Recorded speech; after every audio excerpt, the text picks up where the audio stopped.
Welcome back to my Megalist. This part we will be exploring my wish list. These species have no expectation to be in the game. These species do not appear in any lore, i.e. novels, movies or major games in the series, but if there is an expectation of a large number and huge variety of dinosaurs in Jurassic World Evolution, then who knows? Speaking about possible number of species, Colin Trevorrow, director of Jurassic World and screenwriter for the new Jurassic World Fallen Kingdom, recently tweeted this out. It's an interesting tweet that may cause some hype, but it's hard to really quantitate what exactly it means by many. Speculation based on leaked dig site data estimates initial release to contain approximately 50 species with room for DLC and later additions. Pretty much a double up of what was provided in Jurassic Park Operation Genesis. In all honesty, the number of species is of lower priority for me than the gameplay. I honestly wouldn't mind having only the initial 25 provided in Operation Genesis if it meant having astounding and memorable gameplay. Firstly, let's see what's changed since the last part. Stegosaurus was officially confirmed with its very own species profile. No surprise there, I expect Frontier to probably continue only making profiles for those in my previous videos in either Tier 0 or Tier 1. And not shake anything up too dramatically until an expected March reveal of more gameplay and features. Dilophosaurus is now also moving up a tier into Tier 0 after this image surface coupled with this tweet confirms the species into the game. This image is crucial as it also confirms Frontier's approach to lore-friendly appearances, and thus we can expect any of the lore-connected species to be of their movie aesthetics. Regardless, let's get onto my wish list. This is a personal curation of some dinosaurs that may be an interesting add to the game based on their geographical location, their appearance, aesthetic value, and their place on the phylogenetic tree. Generally, this list is a nod towards an optimistic view of variety and tries to encompass a vast array of diversity. As such, this list will be categorized into the specific clades, groups and or families, and thus I will be talking about various individuals together to cause less confusion.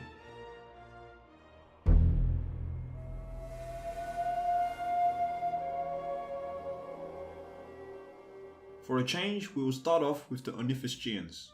Although this clade is fairly extensive, we'll begin with what I like to call the Dryosaurus niche, whereby these are small, agile, mostly bipedal herbivores akin to the rodents and prairie dwellers of modern Animalia. They can also be seen as cheap prey and feed for the predators in the game. This includes PTEROSAURS, a primitive Triassic dinosaur form. Its debated classification and basal traits means it could be one of the earliest ORNITHISCHIANs discovered. Hadrodontosaurus is a fairly well-known species that sports tusks in its lower jaw. Scientists also believe it was possibly feathered or at least had fur-like bristles. Similar to Hadrodontosaurus, Hypsilophodon is also fairly well known with various specimens uncovered in the UK. It is believed to be very populous and common, possibly being the staple prey of many European early Cretaceous predators. Moving further down the tree to basal ornithopods, we have Phascalosaurus, a stream-dwelling 4-meter-long dinosaur from 66 million years ago, meaning it was one of the last dinosaurs alive before the KT extinction event. Being cut from Jurassic Park Operation Genesis, it was probably too similar to Dryosaurus in that regard. Slightly larger, we have a Middle Cretaceous Tenontosaurus, another extensively studied and well-known ornithopod. This dinosaur represents the size and genetic middleman of the earlier ORNITHOPODS and later HADROSAURS, and thus was a bit more stockier in appearance. It is now considered related to Iguanodon. Camptosaurus was another similar and well-known iguanodontid in this regard. Special mention to Zalmoxes, which appeared in Jurassic World the game, but ultimately is too similar and lesser known than others previously mentioned. Moving on to the Hadrosaurs, and there is really only one that I would consider interesting enough against those already looking likely for an appearance in Jurassic World Evolution, and that is Lambeosaurus. In fact, I'm quite surprised it hasn't had a more prominent role in the franchise akin to Coryphosaurus or Parasaurolophus, because it has one of the most intriguing head crest designs. Definitely one of my favorites for this wish list. Thyreophorans can be described as the ancestors of the Stegosaurs and Ankylosaurs. In consideration are Scutellosaurus, a lightly armoured bipedal, and Scelidosaurus, a semi-bipedal armoured basal in the same vein. Both these dinosaurs come from the early Jurassic and can represent more interesting designs for the small herbivore niche. Onto stegosaurs, and all these three were chosen because of their unique appearances and all would be welcome additions to Jurassic World evolution. 2 Gigantosaurus appears in Jurassic World the game, whilst Wuerhosaurus did so as well as being cut from Jurassic Park Operation Genesis. Wuerhosaurus has shorter, more rectangular plates akin to ridges, whilst Huayangosaurus features an increasingly spikier plate design, as well as having spikes above its forelimbs similar to Kentrosaurus. A special mention to Dicentrurus, a very cool looking stegosaur with 2 rows of spikes running from its hip to tail. However, knowledge of the animal is still very obscure due to limited findings. Onto the Ankylosaurs, in particular the Nodosaurids, who were similar in their heavily built bodies but lacked the mace-like clubs on their tails, opting for flexible tails instead. The first Ankylosaurian ever found was Hylaeosaurus. Otherwise it is pretty ordinary. Some notable inclusions consist of Polycanthus, Sauropelta, and Panoplosaurus, with the latter being cut from Jurassic Park Operation Genesis. Probably the most famous of the Nodosaurids, however, is Edmontia. Special mention to Borrelopelta, a Canadian nodosaur discovered in 2017, one of the best preserved fossils with a near complete armor structure in life position, as well as mineralized remains of the underlying skin indicating pigments of red and white camouflage. For the Ankylosaurids, not many of these species differentiate themselves from Ankylosaurus and the reasonably well-known Euoplocephalus effectively. Minmi and Antarctopelta come from Australia and Antarctica respectively, for more variety in those possible dig sites, while Seychania is an Asiatic one. Altogether, not many interesting species here, and I'd rather the Nodosaurids make an appearance in the game.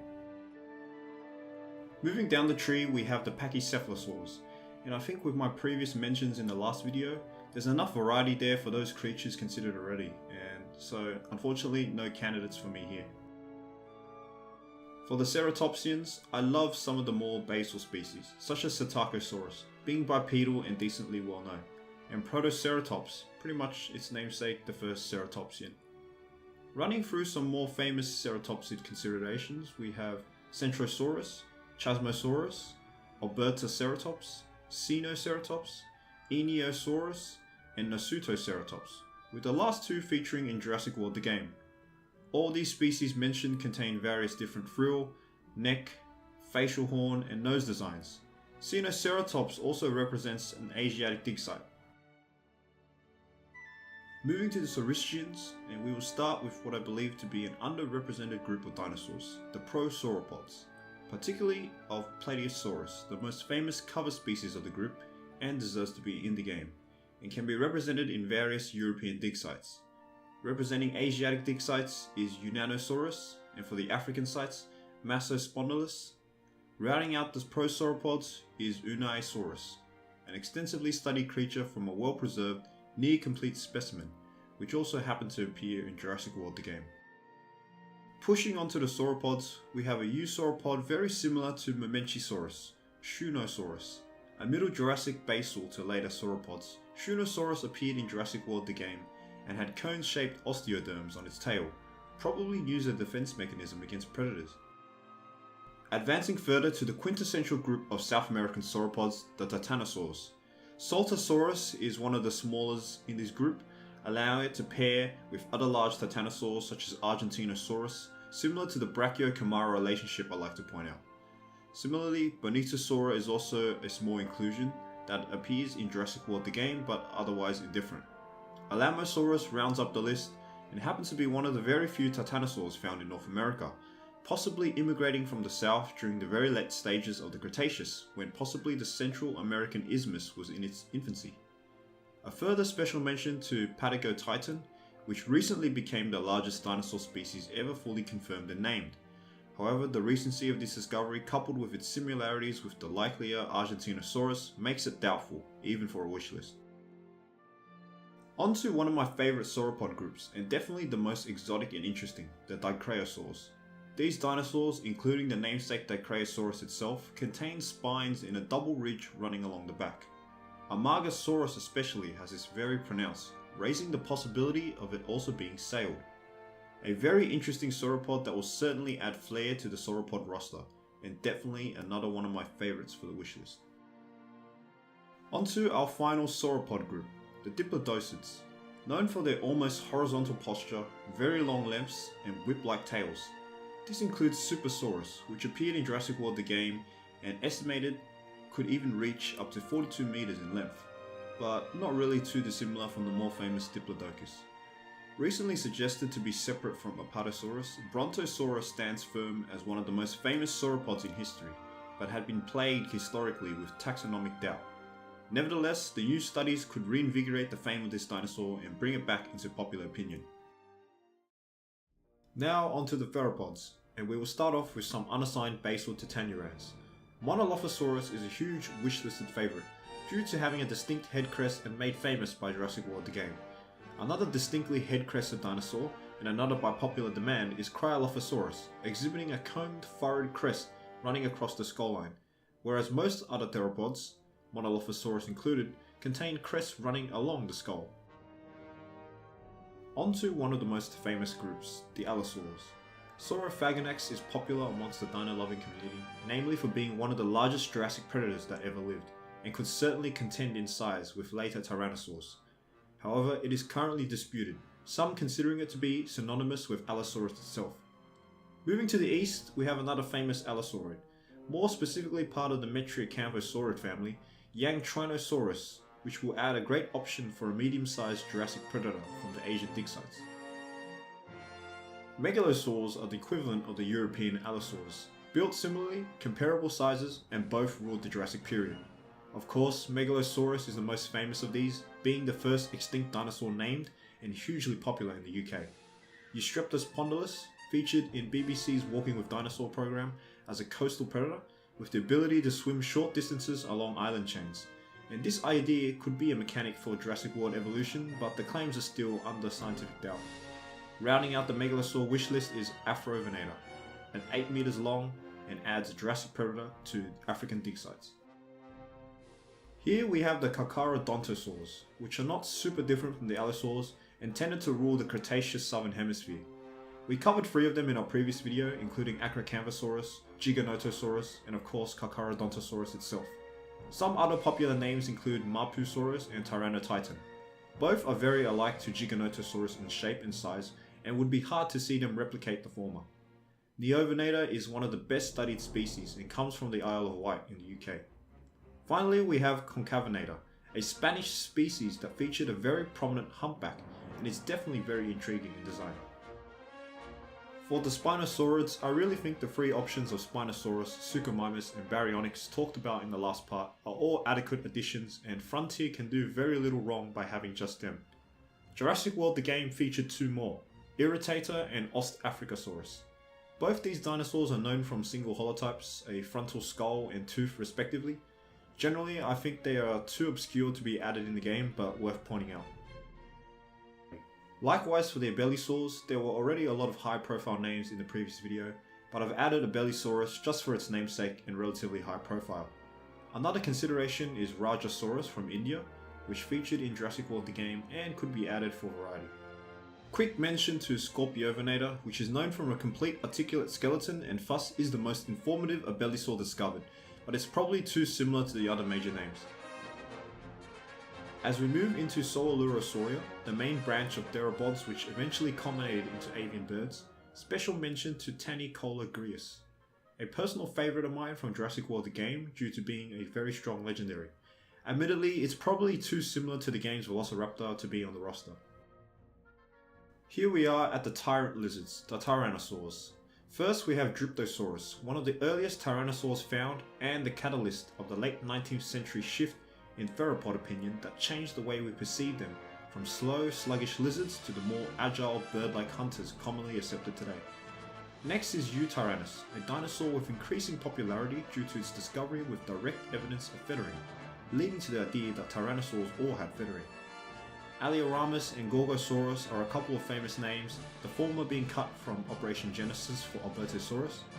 In saying that, both are probably too similar to Albertosaurus.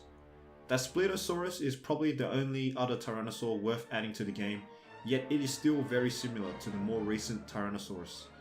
Finally, Tarbosaurus, which can work as an option for an Asiatic tyrannosaur. There are 3 Therizinosaurs that have relations to Jurassic Park games. Segnosaurus and Allosaurus, which appeared in Jurassic World the game, and PACHYCEPHALOSAURS, which appeared in Jurassic Park 3 Builder. In saying that, I'd be happy to skip all three just for Therizinosaurus.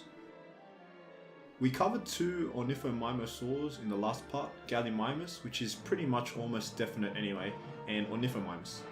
Possibly joining the gang is Struthiomimus. The ostrich mimics abundance in the fossil record, indicates it as one of the most common dinosaurs in late Cretaceous North America, and thus should be considered.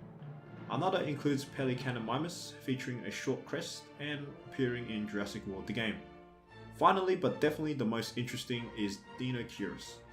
Another personal favourite for the list, this large ornithomimid sported long arms with terrible claws as its name suggested, another exotic touch of flair to the roster.